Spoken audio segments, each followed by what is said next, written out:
Okay, take notes and then I'll let you practice. So we'll do solved example.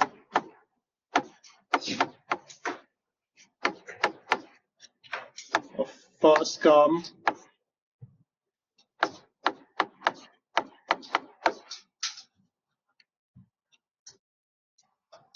Okay, the first example will be when all processes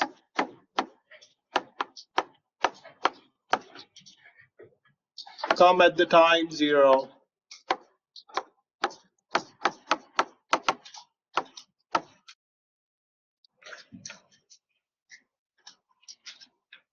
So say a table like this will be given. Say P1, P2, P3. Write this down. This is important for the quiz as well as the final. You'll have examples like this to solve. And there'll be 2 columns given, AT and BT.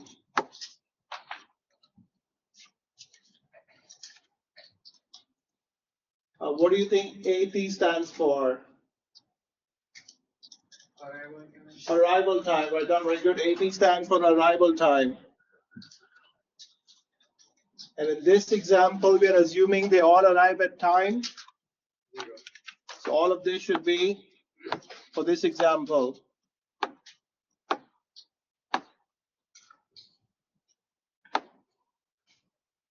Okay, I don't know why. Right, 0.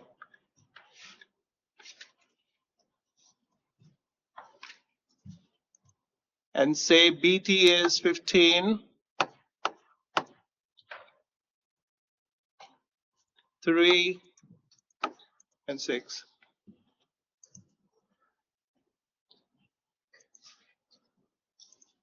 So what does BT stand for? Yeah, very good. That was the next question. What does BT stand for? Anyone? Write down BT stands for burst time.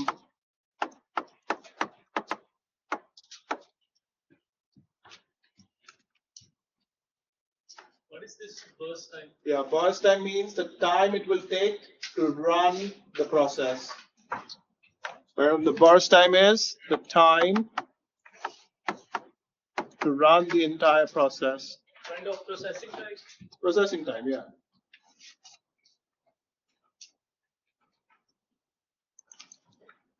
And the question will be find AWT,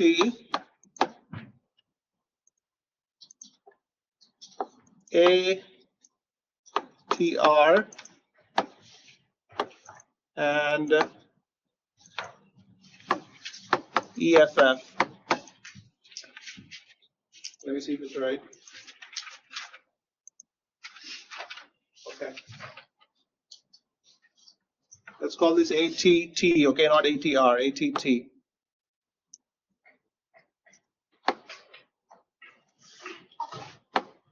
ATT. Oh, it's ATT, okay, not ATR, ATT. So what do you think AWT stands for? Any guesses? So if you are running something, the main thing to calculate is what is the average waiting time for each process. Right on, AWT will be average waiting time. Then ATT, I don't know why this is happening.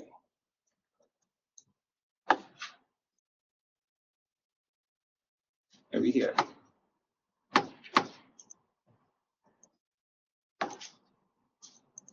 Anyways, ATT. ATT is, anyone? Average time taken? That is the same as average waiting time. Average turnaround time. Right on, ATT will be average turnaround time.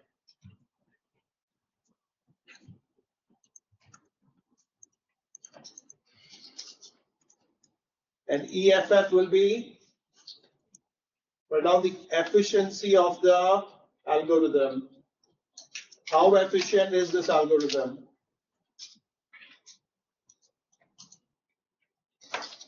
So we'll do this in 4 steps.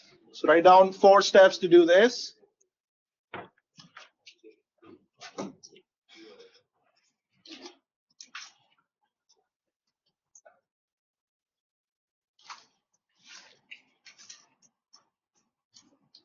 Okay.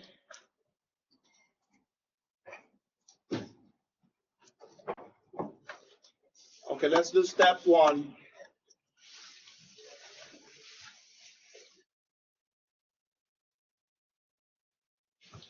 Step 1 will be to make the timeline. Just going to check if it's recording.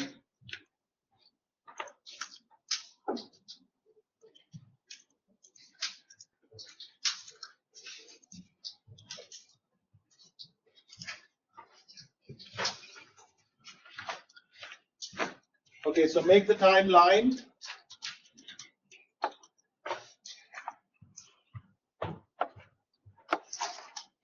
Like that.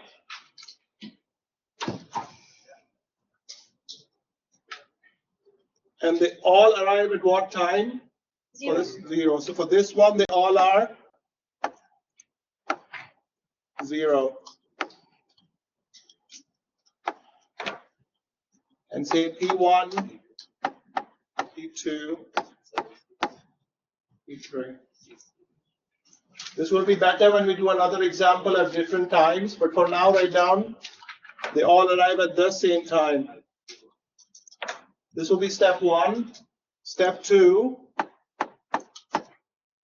will be to make the run timeline.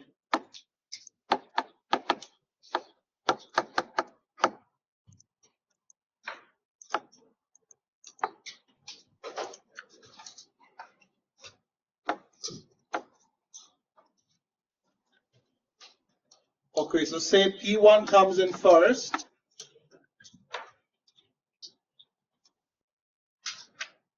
How long does P1 run for? Look at the table. How long does P1 run for? So you say P1 comes in and runs for. So this length is, say, 15. So at what time will P2 get the CPU? This should be what time? So this is 0. It ran for 15 seconds or whatever. So this is time 15. So now P2 gets the CPU. How long will P2 run for? 3 seconds. So then you say P2 runs for 3 seconds.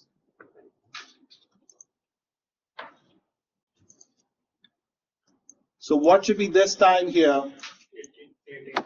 18, very good. Write down 18. See if you can write down 18.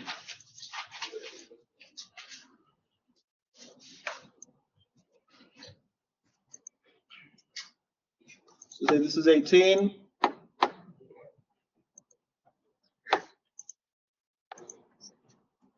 And then finally P3 runs for how long?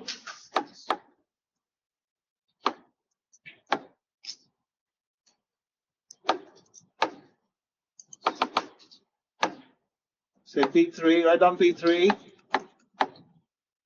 Runs for.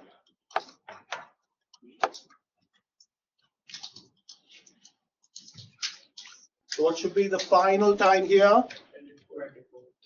24.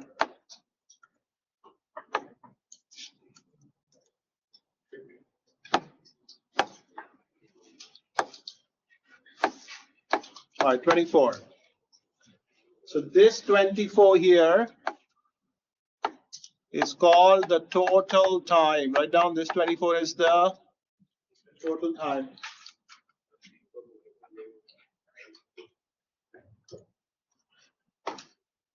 Yeah? Is there something after P3? No, there's only 3 processes here, P1, P2, P3. And then it was the upcoming process after P3. P3 is, that's it, the queue ends. There's nothing after that for this problem. Where we adjust the 6. 6 is here. So this is P3. Right? P1 comes in, runs for 15 seconds. Then P2 comes in, runs for, and then P3 comes in, runs for 6 seconds. Okay, then in step 3, we calculate the values.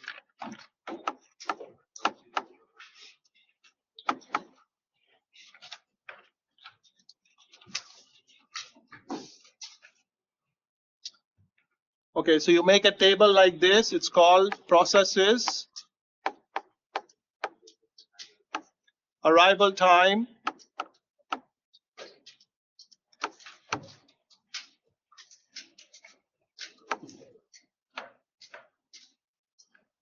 okay, burst time, completion time, turnaround time,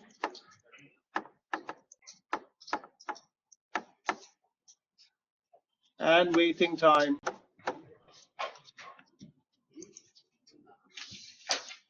Excite, listen. So step 3, you make a table like this. In here, what are the 3 processes? P1, P2, and P3. What is the arrival time for each? So 0, 0, and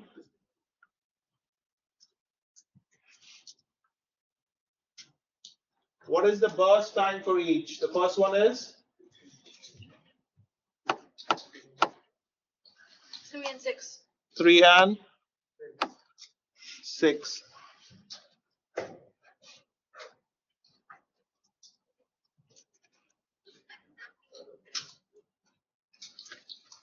Now, what is the completion time for P1? From here, the completion time is 15.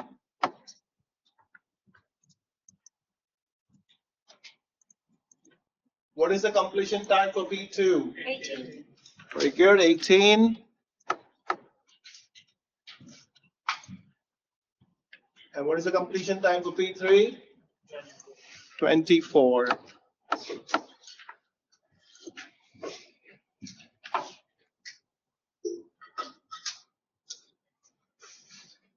So write down the turnaround time formula is completion time minus arrival time.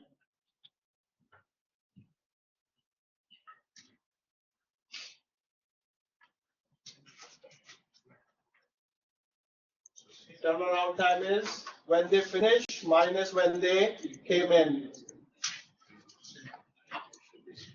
So in this case, it will be 15, 18, and 24. Right? Because when you do the next example, these things will be different. So it will change. All right, waiting time is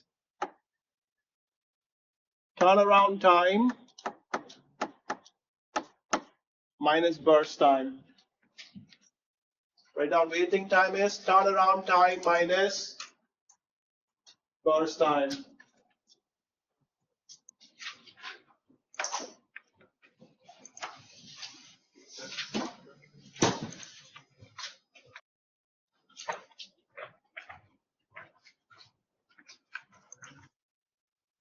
So what is the waiting time for P1? 0. Does that make sense? Because it came in on 0 and got the processor straight away. What is the waiting time for P2? Because it had to wait 15 seconds to get the processor. So the waiting time for P2 is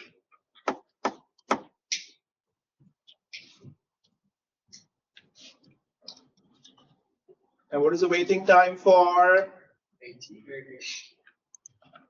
18? Is that making sense? What's going on? This is step 3. Take the sum of this column and take the sum of this column here. Take the sum here, take the sum here.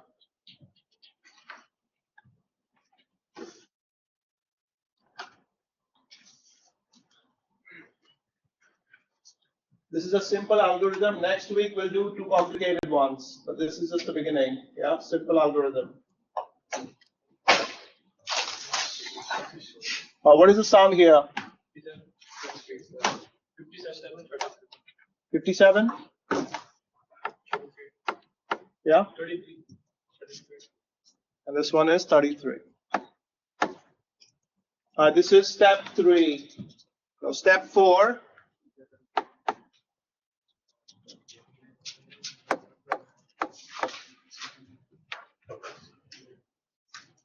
Calculate the average waiting time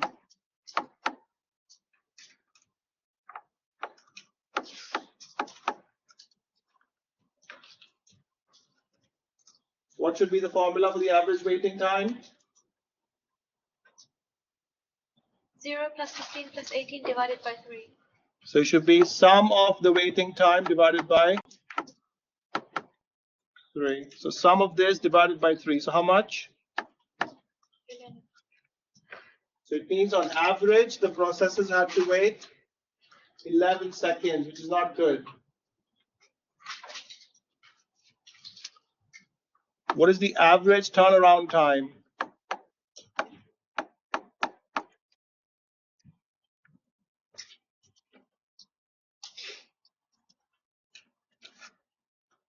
Is the sum of the turnaround time. So 57 divided by.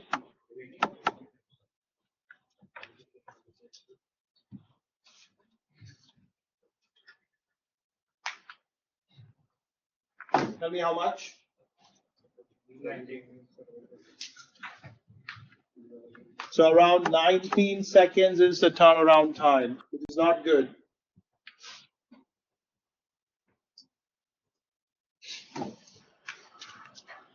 And for this example, what is the efficiency formula, or in general, what is the efficiency formula? That comes from the first timeline. It's the time used divided by total time.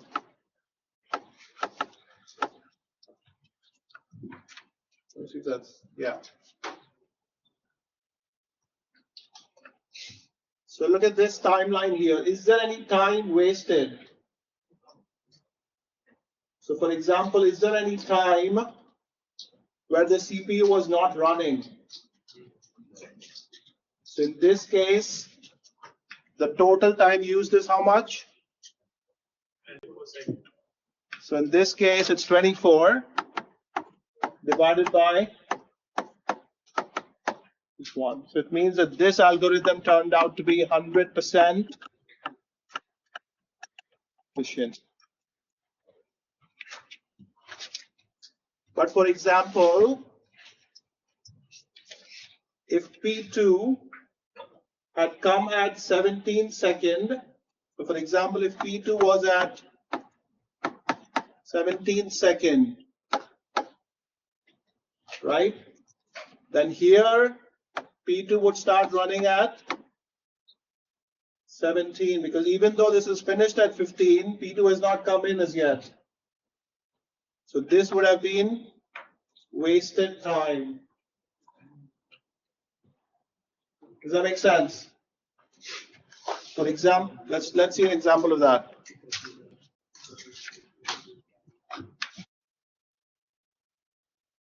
Hold on, let me see.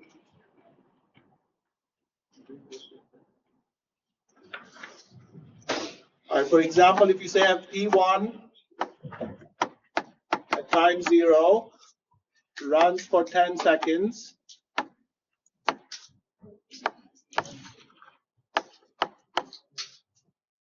and then P2 comes in at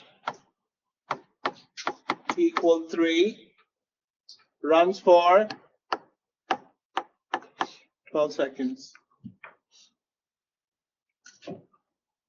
So let's see, P1 comes in. It runs for how long? 10 seconds. And it stops running, right? Now, can P2 start running at 10? Yes. Yeah, hold on. Let's look 13. 13 here.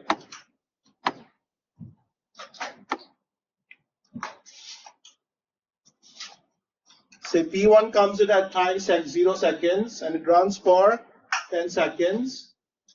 And then P2 comes in at T equals 13. Will it start running at T equals 10? No, it needs 3 extra seconds. 3 seconds. So it means it will have to wait for 3 seconds. 3 seconds. And this 3 seconds is a waste of time. And then this guy will run for how long? 12 seconds. 12 seconds. So what is the total time here?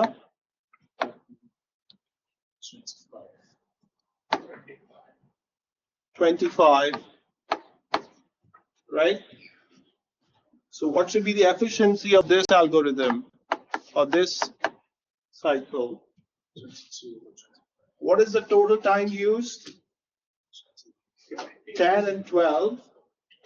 So 22 over. And what is the total time?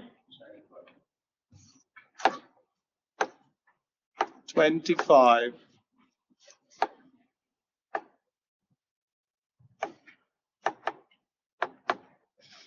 So put this in the calculator. Tell me how much. How much? 88. So this turns out to be 88% efficient.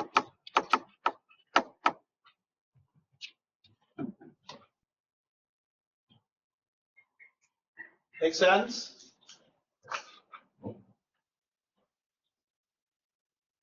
So this 3 over here is wasted time.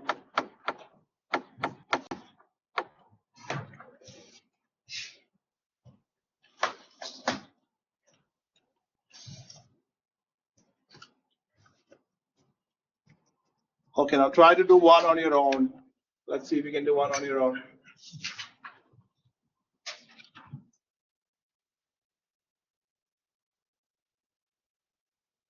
Let's just make it here.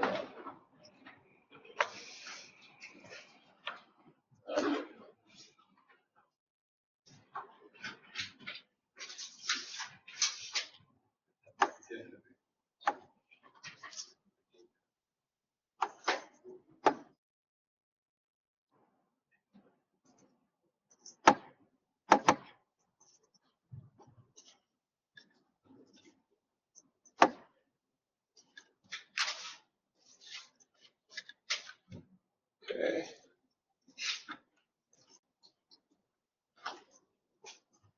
Okay, try and do one on your own.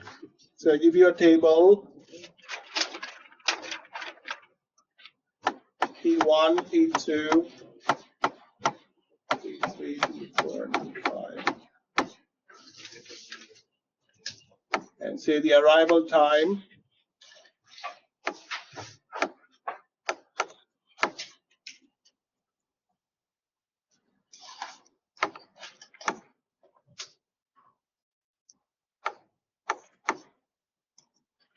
is 37074. So now they are not arriving at the time 0, they are arriving at different times. And let the burst time be 5, 4, 3, 2.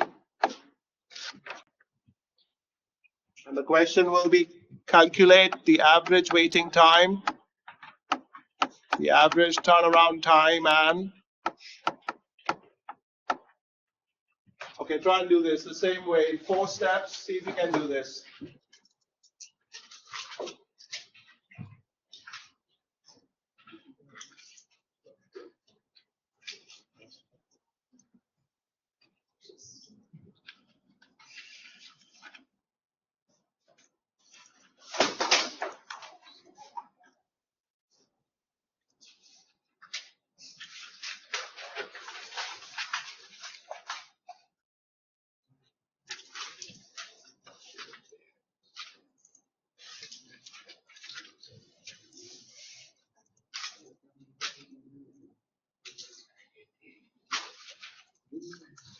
Okay, I'm going to stop recording.